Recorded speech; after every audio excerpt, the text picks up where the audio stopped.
Hey guys, this is going to be 5 Roux example solves. I currently average 15 seconds, so if you average any less than that, these example solves probably won't help you. Anyway, let's get on with the first scramble. Alright, so first I see that this blue-orange pair can pair up in one move, and then I also see that this blue edge can pair with its center in one move. But then I also notice that this blue-red edge, if I did a B prime, this sets up this corner so that whenever I do a D2 to solve this edge, like that, it'll actually solve this pair, so that's pretty neat. And then I would just go and, I can't insert this yet because that'll mess up this pair, so we'll just solve that pair and then solve this. And then if you notice the next DR edge, go to the back, so it's just RY2U, and then as I'm bringing it down, I'm going to look at what this piece is, because I have a feeling like it's going to be matched with this corner, so I'm bringing it down. Looks like it's not, so I'll move this to the side just to set it up for later.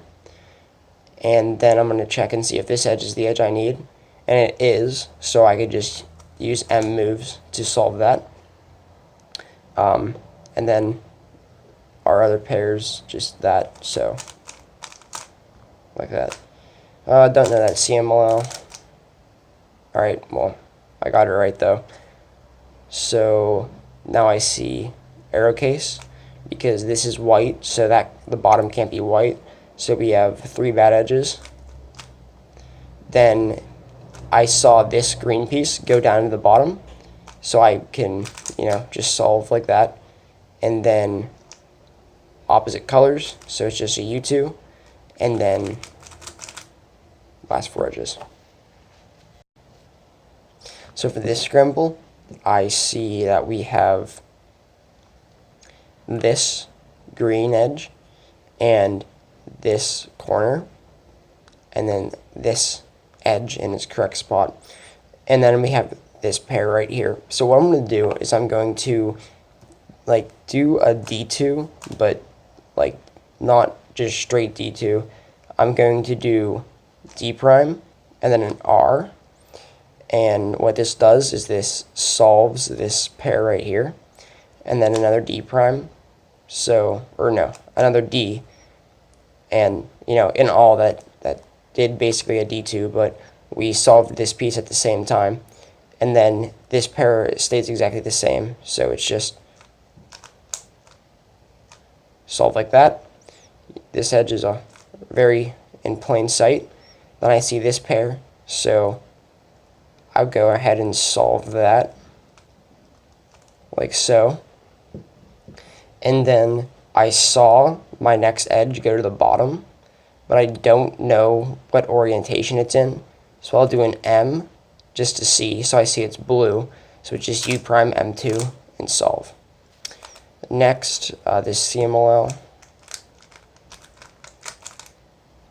So we have 3 bad edges in the front, and this isn't white or yellow, so it must be white or yellow on the bottom. And then since we must have an even number of bad edges, the last bad edge is on the back, so it's just mirror of the arrow case. And then our edges are already actually in the correct spot, but our corner orientation isn't. So we can just solve that real quick. And then that was red, so it's just last 4 edges. So in this case, I see we have an edge already solved in a very easy pair, but that's going to set up this bad case, and I don't want that. So what I'll do instead is I'll do R prime F2 to solve this pair, and then do another R2, and then whenever I solve that, I can just do a B move to solve later. So that's very easy. And then here I see this pair and this edge. So this is actually looking like a really nice scramble right now. But I can do U prime, R wide, U prime to solve this square, and then I can bring it down, and then just solve the last pair with M slices. Then this easy CMLL, do an M to fix the centers, and then we immediately see we have an arrow case, so we can go straight into that. Here's our two edges, so we can just solve opposite colors, M2, U prime, because that's orange, this is red, M prime, U2, M prime. That would actually be a really nice solve. For me, that probably would have been like a 12 or an 11. So in this case, I see this can be solved here using F2, R2, B. And then I didn't actually plan out this case, but while I was doing that, what I did is I was tracking this piece right here and this edge so that I would easily be able to recognize it. And that's just F2, M prime, F. And then our edge is here, so it's just solving like this. And then I see this easy pair. So before I bring it down again, I'm just going to do U, R wide to solve that as I'm fixing this. So solve here. And then obviously we just see our next pair, which would just be, you know, like that. CMLL. And then fix our center orientation. Now, two bad edges on the top. This is not white or yellow, so white or yellow must be on the bottom. And then a bad edge can't be in the back because you must have an even number of bad edges, so it's this case. So we'll reduce to arrow, solve. Here's our two UL, UR edges. Opposite colors, M2. Last four edges. Alright, so here's what I'll do. First, I'm going to do an F prime to set up a case later, but we'll get to that in a second. Then I'm going to do a B prime to solve this pair. Then I'm going to insert like this, and then what that did is it set up this nice case here that we can just solve like that. Edges here. Here's our next pair, so we can solve that like that.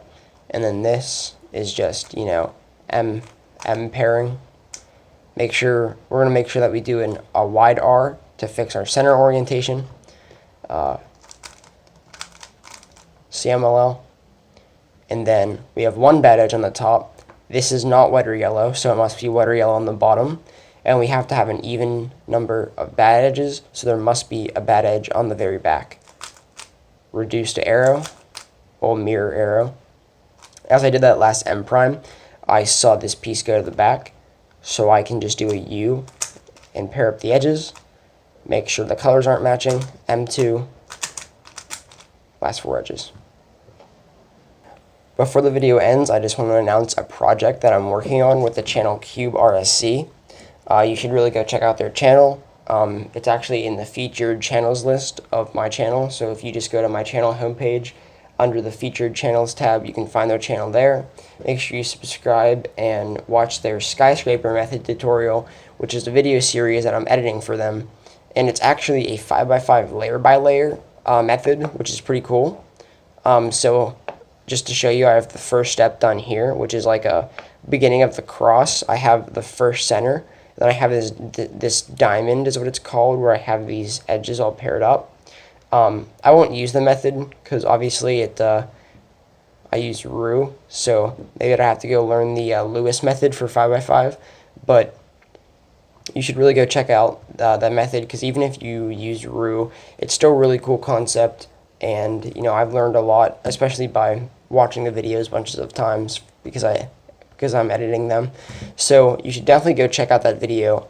Here's a quick sneak peek. So I initially was inspired to make this method by a Colorful Pockets video where Andrew was discussing how he was trying to make a layer by layer method for 5x5, but he got stuck at the second layer. I mean, he said he wasn't stuck because he could have just used commutators, but who wants to use commutators for that many times? So, like the contrarian I am, I was like, that's a good idea for something for me to try to do. And yeah, that's basically it. Thanks for watching, and I'll see you next time.